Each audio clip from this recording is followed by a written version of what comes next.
Hey, what's up you guys, it's Connor, and today I'm going to be doing a book review for Our Dark Duet by Victoria Schwab. I did a book review for the first book in the series, which is right here, and I'll leave that linked up in the card symbol and you can check it out if you would like to, but today we're going to be talking about Our Dark Duet. This duology is set in a city called Verity, and in Verity, violent acts create actual monsters and have actual repercussions. For violent acts that don't result in death, Corsi are created and they feast on someone's body. The Malkai are created when there is a singular murder that's made, and they feast on humans' blood, and the Sunai are created from mass killings. They feed on impure souls by playing music, which brings the soul to the surface of the body, and then they consume it. In this series, you follow two characters. You follow a girl named Kate, who is the daughter of one of the leaders of Verity. The city of Verity is split into two different parts. One is controlled by this guy named Callum Harker, who is Kate's father. He's a very corrupt leader, and he sells people protection from the monsters instead of guaranteeing protection for all of his citizens. Kate wants to follow in his footsteps and act more monstrous. The other character you follow is a boy named August, and he lives on the other side of the city, and he is the adopted son of the leader on that side, Flynn, and August is actually a monster. He's a Sunai, and so he feasts on people's impure souls. And it follows these two as they're living in this city that's been divided for so long. The two sides are at war against each other, and they're trying to just make it through. As usual with my book reviews, I'm going to go through my pros, go through my cons, give you my rating, and be done. My first pro for this book, and I guess Victoria Schwab in general, is that I think she just has a very creative mind, and I really like all of the ideas she comes up with for novels. The idea that music brings the soul to the surface of a human, and then these monsters are able to consume those souls. The idea that monsters are created from violent actions that humans are creating, so they're creating their own monsters physically instead of like mental monsters that people have in their heads. The different types of monsters, everything like that. I really loved the idea of this world. It has so much potential, and I feel that same way with a lot of her other books, at least the ones that I've read, which is Vicious. I read the first two books in the Shades of Magic series, and I read her Archive duology series. It never got finished. But then I don't really love the execution as much. Victoria Schwab is a little bit like Garth Nix for me, where I love the ideas that Garth Nix comes up with, but then I'm never wowed by any of the books when I actually do read them. That's kind of what happens every time I pick up a Victoria Schwab book, except for Vicious. I did really enjoy Vicious. So pro number one, she's super creative. I love her ideas. And as a person, she's a great person as well. I follow her on Twitter. She's awesome. Another thing that I liked about this book was that there's a new monster that's introduced. This monster is way different than all of the other monsters that we have come across in the first book. And this one, they don't really know how it was created, and it doesn't feast physically on humans. I don't want to talk about the monster too much because I don't want to spoil anything, but I liked how it affected Kate a lot, and I like how it affected the story. It was just a very good addition to the series. I love August. August was the best character in this book. I really enjoyed reading his perspective, and all of the point of view chapters that he was the leader of, I was down for those. I really enjoyed them. He's one of those characters that you just can't help but root for. You just want him to be happy. You just want him to succeed. He's a lot more of a downer in this book, admittedly, but he's having to deal with a lot of the repercussions of what happened in the first book, and it's understandable, and I still just wanted him to be happy. I read this book on audiobook, and I think that the audiobook really allowed me to get through this novel. It's not the shortest of novels, and I think that I would have been so annoyed by the writing style if I was having to read it that I would not have finished this book. So thank you, narrator. I forgot your name. Let me go look it up. Therese Plummer? And the last pro that I'm going to talk about for this book is that I really enjoyed some of the side characters.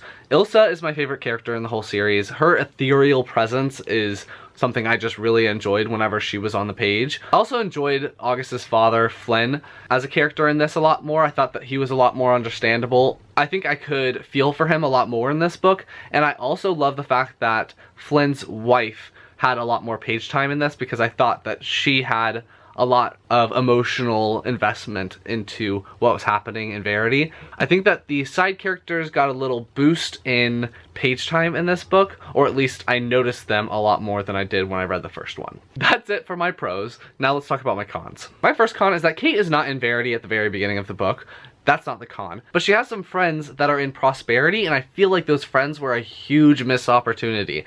They could have been so important to the story, and they just weren't at all. There's literally no reason for them to be in the story. And because of those friends, it actually makes me hate Kate a lot more. I do not like Kate. I think she is a very annoying character, and I know that just saying someone is annoying is a cop-out, but she is so annoying about everything. Her motivations make no sense at all throughout the entire series. She does not make one choice that makes any type of sense ever. At the beginning of the book, she's like, I hate people, blah, blah, blah. I hate having friends. I would never want to have friends. She, like, ends up running back to Verity to save people. Well, whatever. And if she hates people so much, she shouldn't even care to go back to Verity to save people. She should just keep going. She just makes no sense. I don't know why in the first book she wanted to be so monstrous. That didn't make sense at all. And she made little sense in this book as well. So she sucked. I just hate her. I just hate Kate. She's not cool. She's not a rebel. She's just a spoiled brat with a superiority complex and no self-preservation.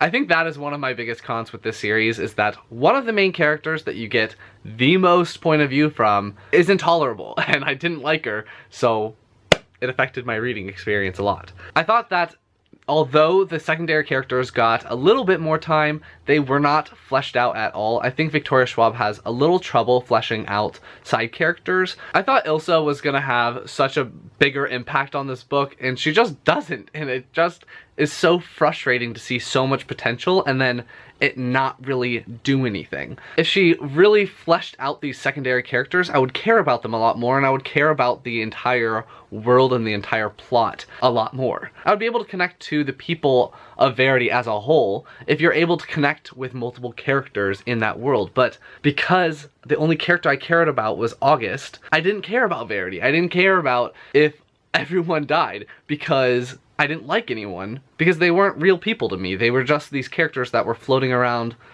just hanging out. I usually say one of my pros is that Victoria Schwab's writing is so easy to get into and to get through. You can read her books very quickly, but in this one, I started getting so frustrated by the number of times something is described and then described again and then described again in very similar terms. She would say something like, she completed a sentence, a group of words, something with a noun and a verb. And I was just like, this is too much. This is happening so often that I am rolling my eyes at least once a chapter, because it's nuts how many times that happens. I wish I had started counting at the beginning of the book, because then I would be able to actually show you guys exactly how many times it happens, because it's so many. I felt like the writing in this was trying too hard to be dramatic and important in some way, and it just missed for me. And I also thought that there was less musical terms that were involved. I remember one of my pros for the first book was that I really liked how they kept this music thing going throughout the whole thing. I didn't notice them nearly as much in this. I could have been focusing on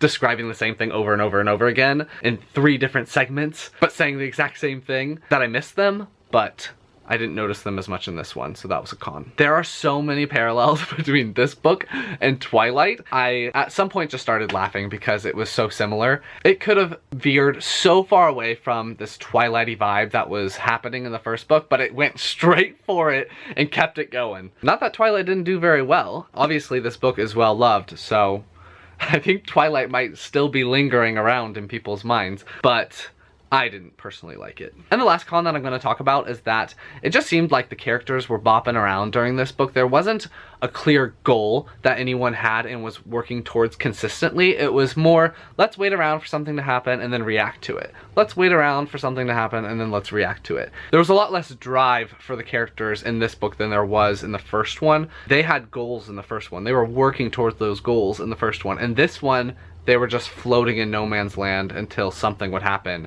and then they had to react to it. One pro I forgot to mention was that I did like the ending of this book. I did like the ending because it was very satisfying. I saw it coming, but I'm glad that it ended that way, so great ending. So overall, I had a decent number of cons. I had some pros though. I did enjoy the novel. I enjoyed the story overall. I enjoyed the idea. So I think I ended up giving this book 3 stars. Would I recommend this? It depends. I saw so many people review this book with, it devastated me, it broke me, it killed me, and so I would recommend it because it seems a lot of people enjoy it, but I wouldn't have as high of expectations for it because I think then you might be disappointed. So that's my review on Our Dark Duet by Victoria Schwab. I do not know why I was a little more salty in this video than I was expecting to become. If you liked it, please give it a big thumbs up and comment down below if you've read this duology before. Did you have similar thoughts to mine? Did it break you? Did it devastate you? Are you now dead? Anything else you want me to know, leave it down below, and I will talk to you guys next time.